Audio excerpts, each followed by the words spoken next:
Moral Criticism by Ileana Gasparini. What is moral criticism? Defined by Oxford Reference, moral criticism is a tendency within literary criticism to judge literary works according to moral rather than former principles. The first thought that comes to mind when hearing the word moral would probably be good deeds in a sense of right and wrong, good or bad. In the same sense, the first thought at the word criticism is probably constructive criticism, or someone talking down about a movie or book or play, etc. Or maybe the first thought that comes to mind is that high school presentation you did that went terribly wrong. When you put those words together, it's as if new parents are trying to shield their baby from the world, as if they are preserving innocence in a dark time, or at least that's the mental image that I get. However, Oxford Reference says that moral criticism isn't just censoring or moralizing in its approach. Moral criticism does not necessarily imply Christian perspective, yet it often can. Throughout literature, authors make allusions to historical places or figures into the Bible. Seeing as the Bible is one of the most righteous pieces of literature, it is uncommon for writers to reference its values. The aspects of moral criticism. According to AP Literature and Composition, aspects of moral criticism include judging the value of literature on its moral lesson or ethical teaching, literature that is ethically sound and encourages virtue is praised, literature that misguides and or corrupts is condemned, and works that are moral or literature that attempts to teach and instruct as well as entertain are often seen in contemporary criticism as didactic. Ethical teachings and moral criticism. The most ethical book to live by is probably the Bible. For centuries, authors made references to it and the people in it. People live by the Bible and go to it for strength and guidance because of the lessons and teachings it can bestow upon someone. For example, this quote says, "Even youths grow tired and weary, and young men stumble and fall, but those who hope in the Lord will renew their strength. They will soar on wings like eagles. They will run and not grow weary. They will walk and not be faint." And this is basically saying that no matter how much you work, if you believe in the Lord, He will continue to give you the strength to continue on and work just as hard as before without giving up. And if you do give up, He will help you through it. And this one says, "For we are God's handiwork, created in Christ Jesus to do good works, which God prepared in advance for us to do." And this quote, I am not religious, but I find this quote to be uplifting because it says, "Which God prepared in advance for us to do," which means even if times are hard and you feel like you can't fight anymore, it means that God has prepared you to do it. He knows you can do it, and it gives people a good sense of strength and empowerment to know that the God they believe in has prepared them for a battle they don't think they can fight.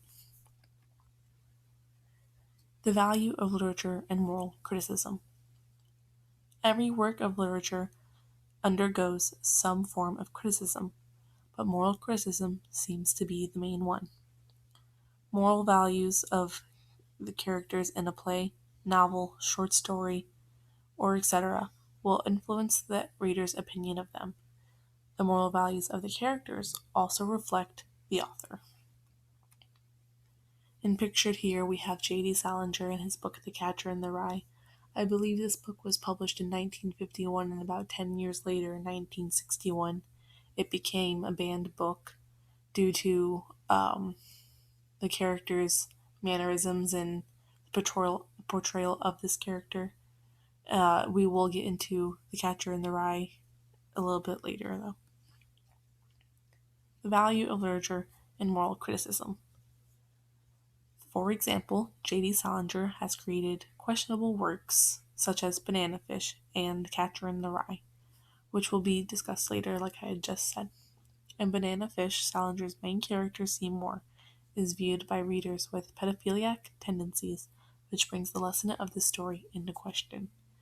The other main character, Sybil, a young girl, was portrayed as innocent, but turned corrupted by her mother, who was more concerned with her martinis than her own daughter. J.D. Salinger was known to say, "Some of my best friends are children. In fact, all of my best friends are children." According to the article, Salinger dies Wednesday. This quote, paired up with the pedophiliac tendencies in his stories, calls Salinger's morals into question, and due to the lack of morals in his stories and to his desires, some may have questioned the value of Salinger's work as a whole.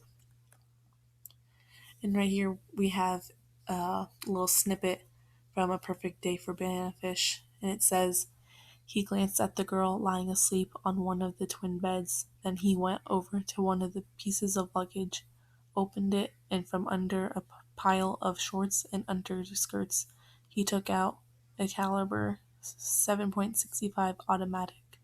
He released the magazine, looked at it, then reinserted it. He cocked the piece. Then he went over and sat down on the unoccupied twin bed, looked at the girl, aimed the pistol, and fired a bullet through his right temple." And that was a snippet from J.D. Salinger's Perfect for Banana Fish. And that was the scene when Seymour kills himself. And as I was doing research for this PowerPoint, I saw a lot of things saying, why did Seymour Glass kill himself? And it seemed to be a very open-ended question, because that's how Salinger ended his story, with not necessarily without a sense of closure, but just an open-ended ending. Praise and moral criticism. Plays and novels and short stories that are more ethical tend to be praised and encouraged to be viewed. An example that everyone knows could be the Bible, like I had previously talked about. Everyone knows the Bible and has some idea of the virtues it lays down for man to live by. People are encouraged to read and live by books such as the Bible because of its numerous moral lessons. It is also not uncommon to walk into a bookstore and find a section of books designed to improve someone as a person or improve their morals. The only uncommon thing about that is someone actually walking into a bookstore. Corruption and moral criticism. Depending on the content of a book, it can be looked down upon or condemned. Most high school students probably had to select a banned book and read it before doing a project on it. Personally, I chose J.D. Salinger's Catcher in the Rye, so I do have a little bit of background information, but I'm kind of rusty, so bear with me. According to Teen Inc., the book followed the life of a teenager by the name Holden Caulfield, the teen who was expelled at 16 and travels to New York while facing psychological problems. Along the way, he faces alcoholism, constant cigarette smoking, and emotional breakdowns. Teen Inc. continues to say that The Catcher in the Rye was influenced by Salinger's own schoolings and personal experiences. So what do Banana Fish and The Catcher in the Rye have in common? Both of Salinger's characters, Seymour and Holden, have similar traits. Both of these characters suffer some sort of psychological trouble, as well as some shortcomings, such as inappropriate behavior towards a child in Seymour's case, and being expelled from school, as well as having vulgar mannerisms in Holden's case. In addition to those aspects, even some of the secondary characters in Banana Fish have similar characteristics to Seymour and Holden, each by representing one or more of the 7 deadly sins. Sybil's mother represents gluttony, drinking multiple margaritas, while Holden faces alcoholism as well. Both Seymour and Holden represent pride and wrath. Seymour doesn't represent wrath as much as Holden, however. Seymour keeps his feelings more to himself, or he very selectively chooses who to share them with. In an elevator, Seymour experiences a rush of anger because he thinks a woman is looking at his feet, whereas Holden experiences wrath more openly. Holden tries to hide it in his addiction to alcohol and cigarettes and tends to have mental breakdowns and spew obscenities. While Holden doesn't represent lust, Seymour does. In Banana Fish, feet are a recurring theme, and he finds himself kissing the sole of Sybil's foot. The symbolism behind the feet is throughout the older times, people were worshipped. You bow to their feet. You sign of respect is washing someone's feet or kissing someone's feet. So Salinger uses feet as a sign of worship and respect, and to reinforce the questionable morals of Banana Fish, he's worshiping a young girl's feet.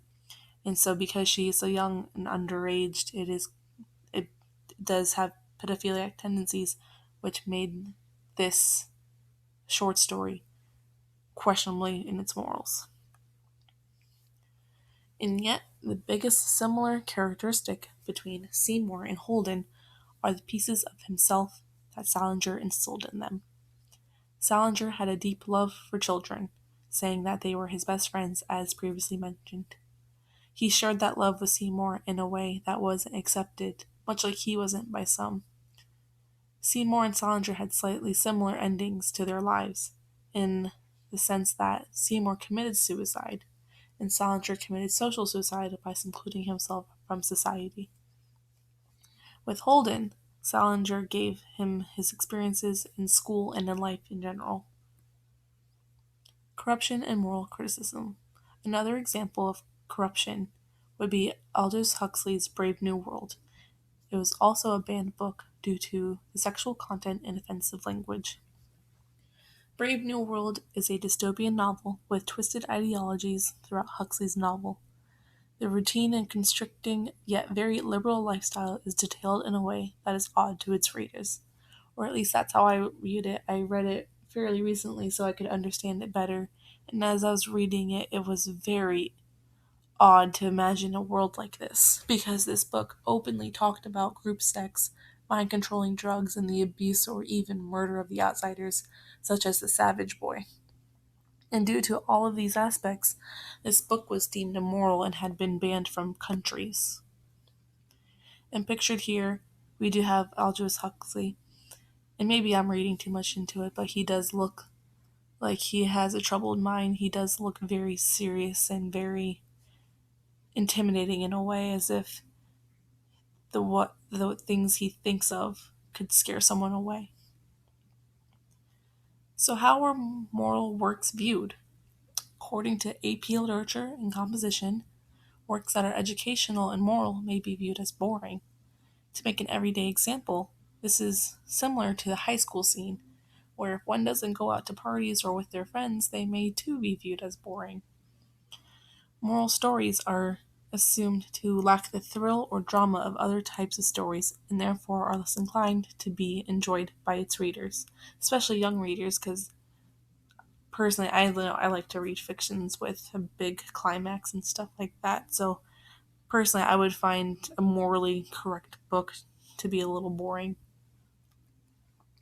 So, in conclusion, moral criticism is a key criticism in literature. It takes multiple aspects and understandings to be applied to a piece of literature. Moral criticism can make a piece of literature seem enlightening, boring, and bland, or so immoral that it needs to be banned. The Bible, A Perfect Day for Banana Fish, The Catcher in the Rye, and Brave New World are all examples of how moral criticism can affect a book and how it is viewed by its readers. Moral criticism also demonstrates how not only does it affect a book, it also affects the author involved, especially if the author applies pieces of himself into his work the way that J.D. Salinger had done.